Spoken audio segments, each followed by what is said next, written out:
Welcome to the Contact Center Cactus Chat. I'm your host, Andy. With me, as always, is Keisha. In the background, you don't see her if you're watching the video.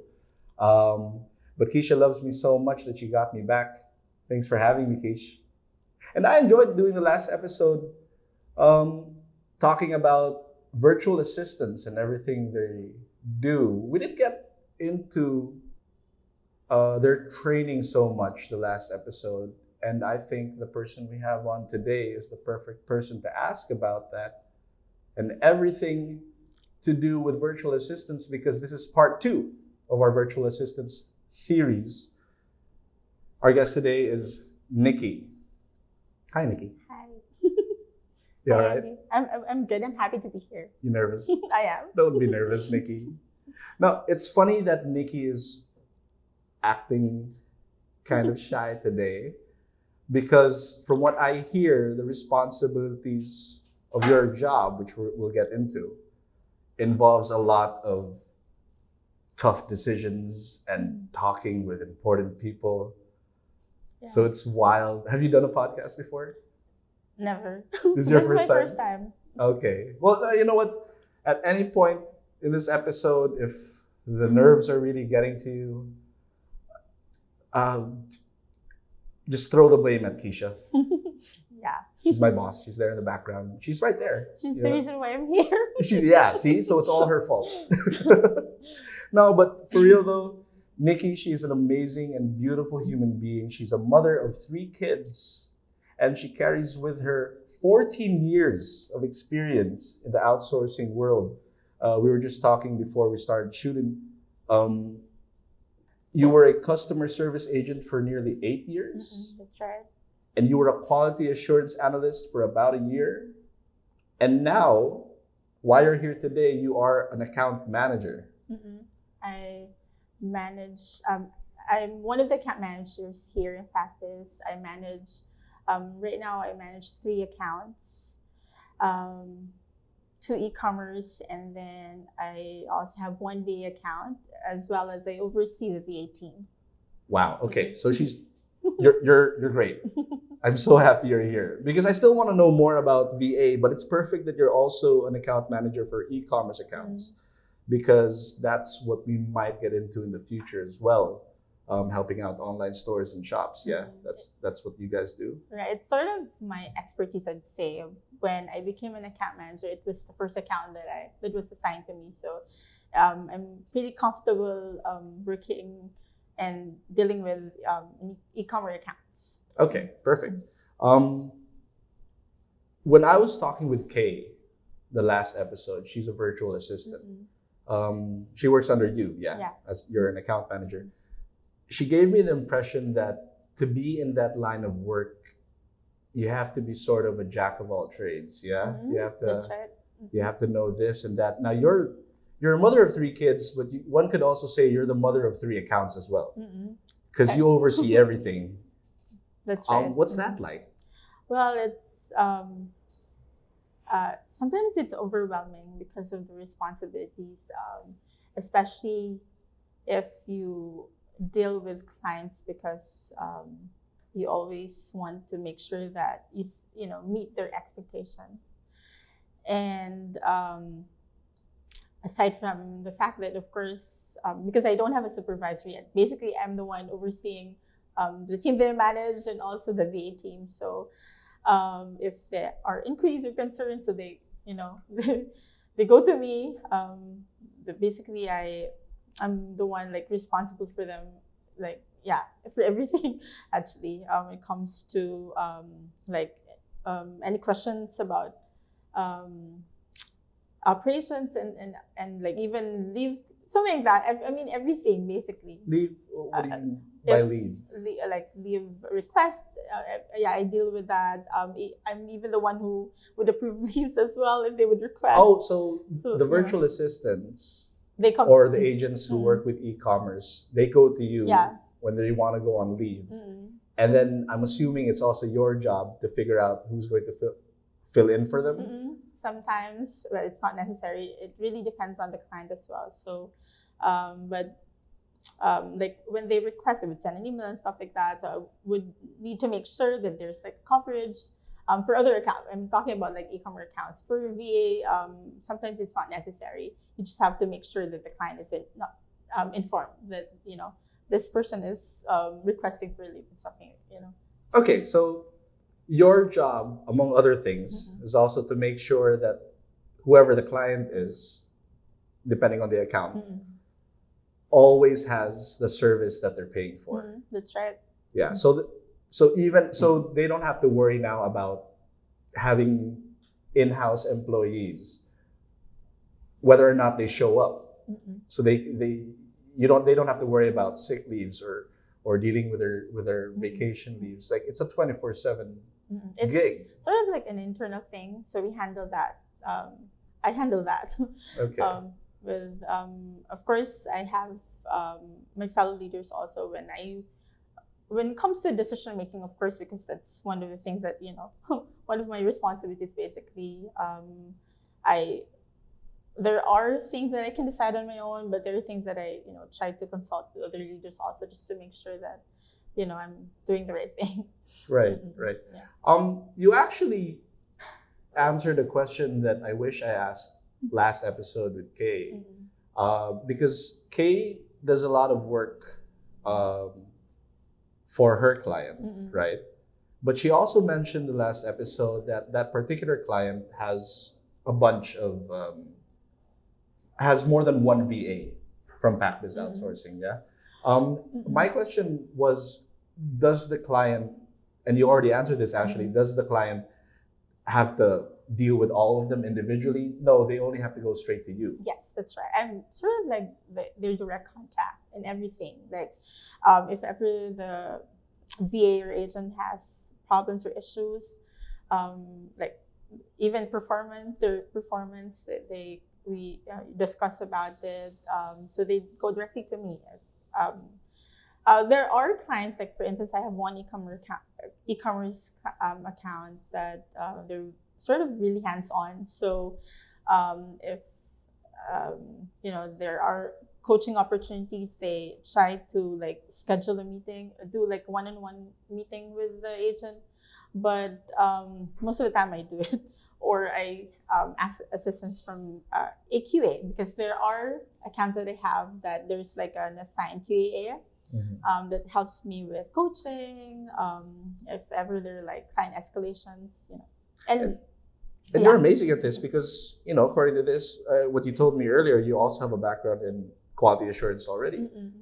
So sometimes I am the one who I'm the one who creates the coaching log instead of the QAA. So I just because sometimes I'm sort of an OC, so I don't want to tell people what they have to put in that document. So I do it myself, and then I just send a message to the QA that can you do like a coaching session with this guy? Yeah.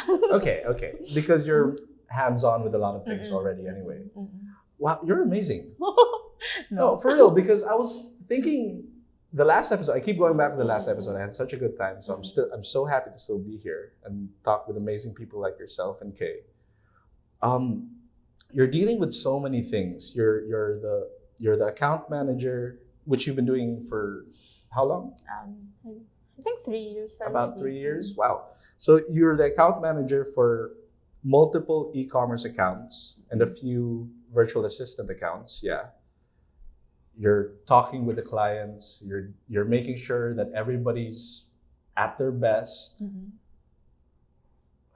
Where do you find time to breathe? And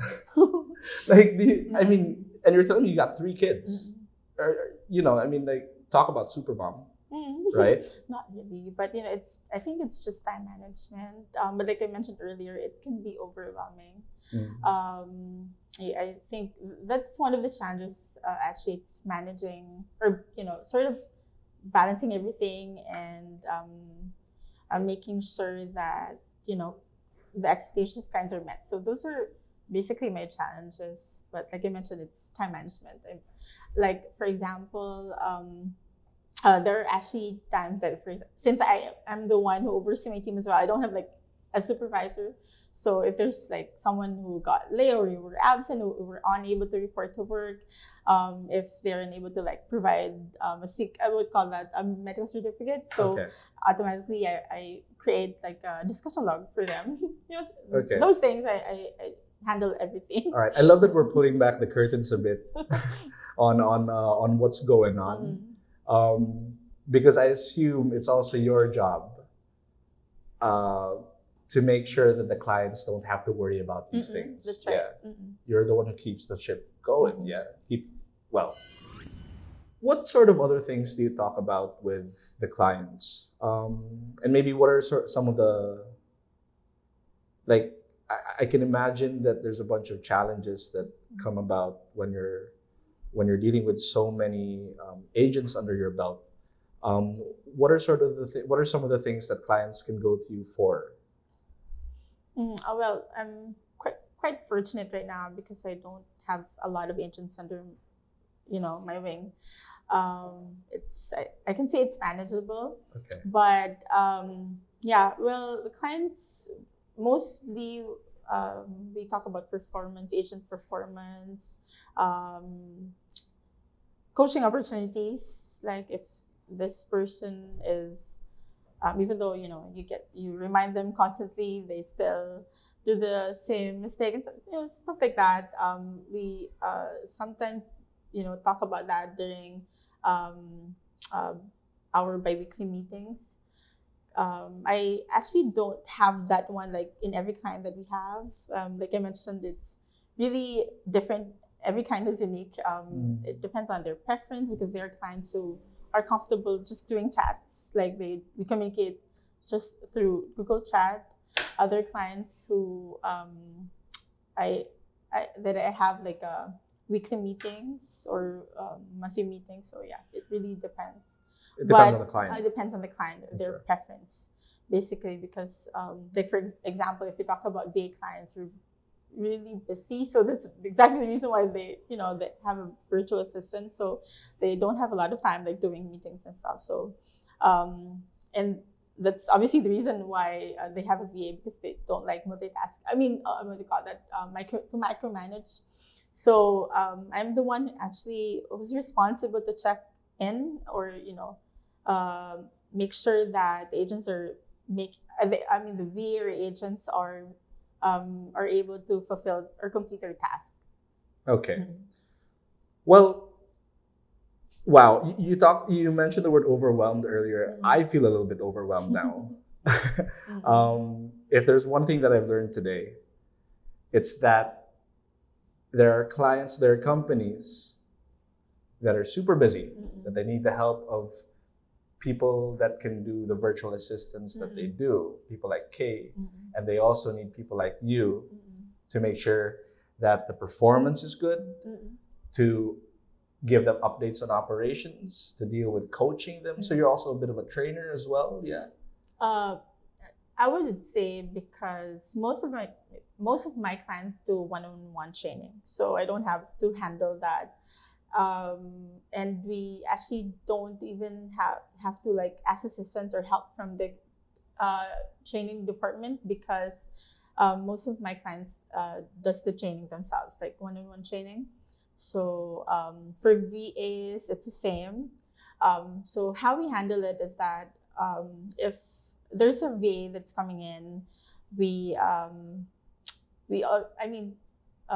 my co-manager actually prepared already like modules, training materials for them to like view or check, and then be familiar with basically general materials, training materials about VA, about the like most common tools that clients use for VA, and yeah, I think those are the stuff. And then probably it would take like a week for them, because during that time, yes, because during that time they have like assessments and stuff. That's just for preparation before they are start working with the clients. Okay, so when the clients start working with you or start working with Pac Biz outsourcing, they need to train. Are they required to train particularly with VAs, with virtual assistants, are they required to train them themselves, or is there something like? So you're saying that they can just give you all the materials and you be the one to coach them on what they need to do? Like what's the usual scenario when it first starts? Well, it really depends. Like there are times actually that if we have already a client but they're not ready to start, so what we do is we just prepare the VA. We do the training. It's just basically they're the ones looking or watching videos and stuff, those materials, and then we just we have prepared assessments as well for them to do. Most of the time it's just a week, and then that's when that happens actually when the client is not ready yet to start. But if there's already a client, basically part of the process is that they do the interview. Because some clients would want to meet the VA first, to make sure, because clients would want to meet the VA first, and then because they're going to be part of their team. It's basically that's part of the hiring process. Even though we have already internally hired someone, it doesn't mean that that person can be assigned to that particular client, because the clients, there are clients that are picky. Sure. They're very specific. It really depends. Depends on what they need as well.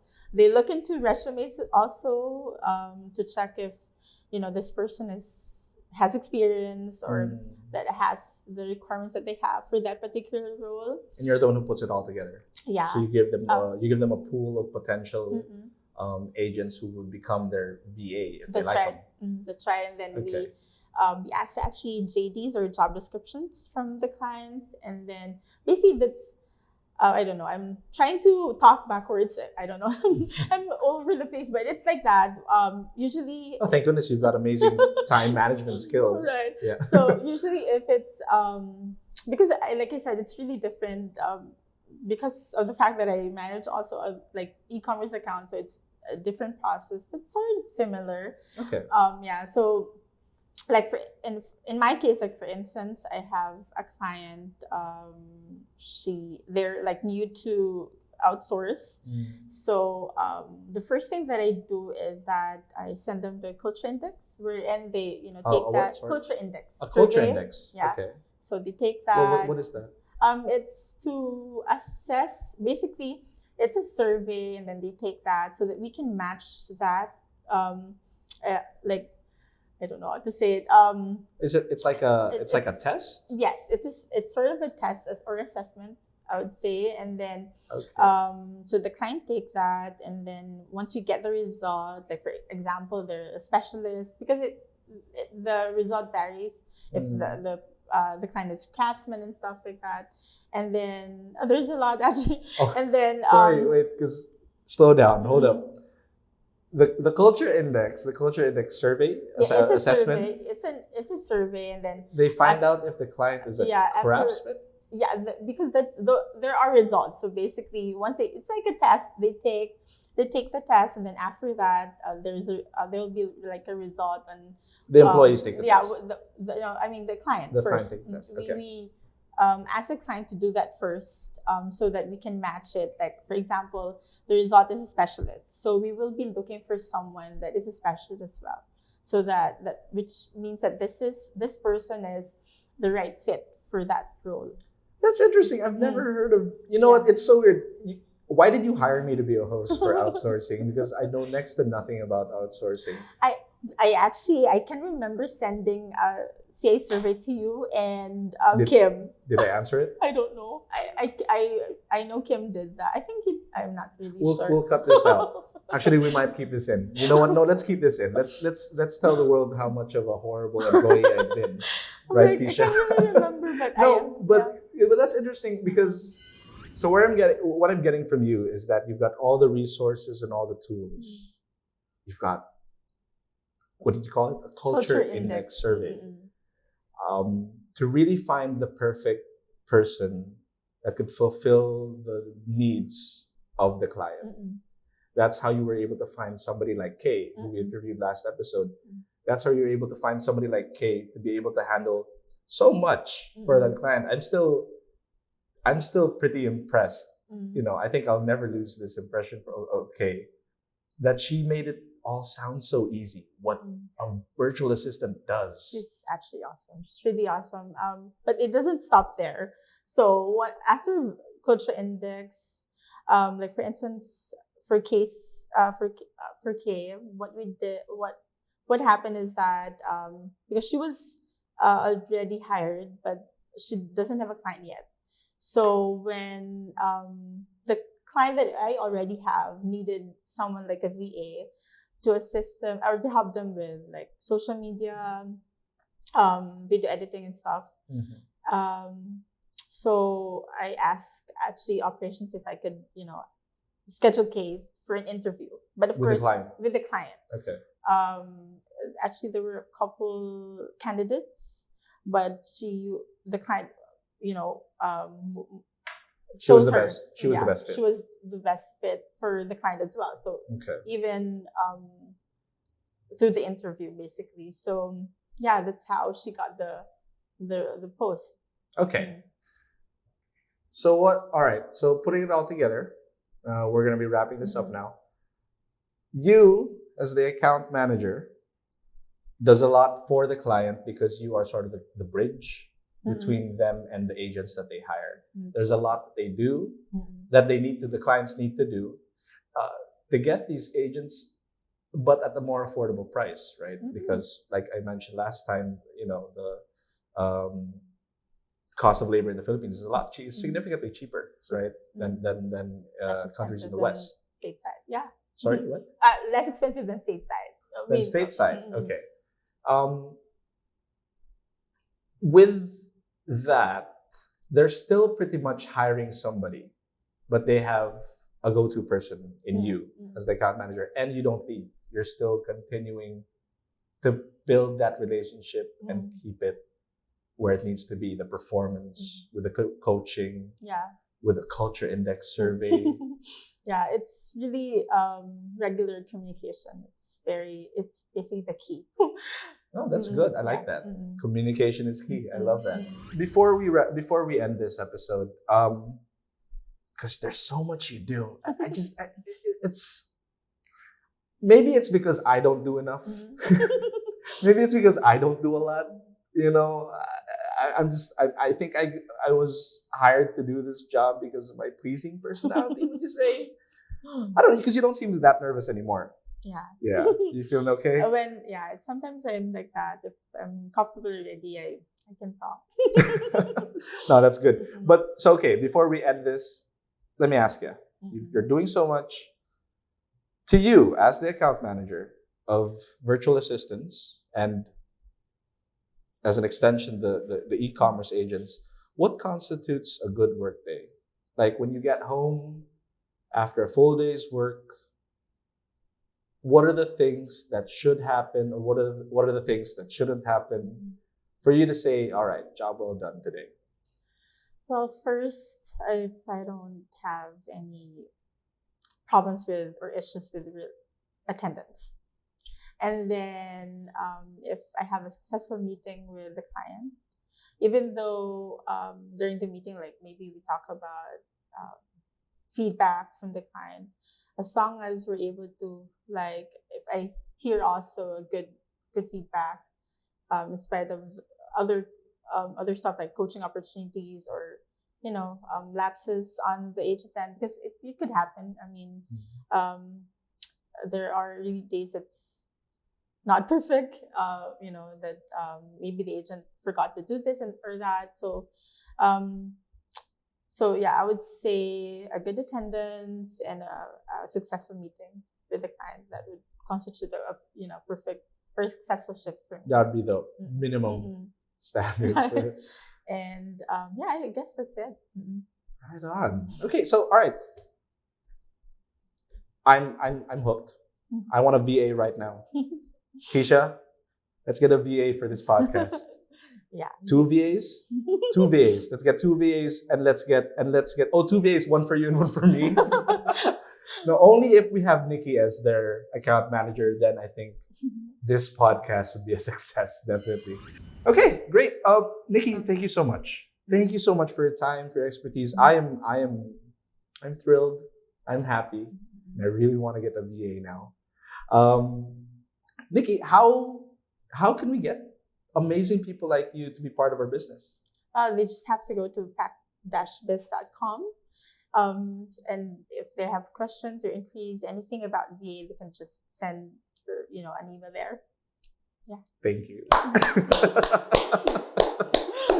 That was great. Okay. You're good.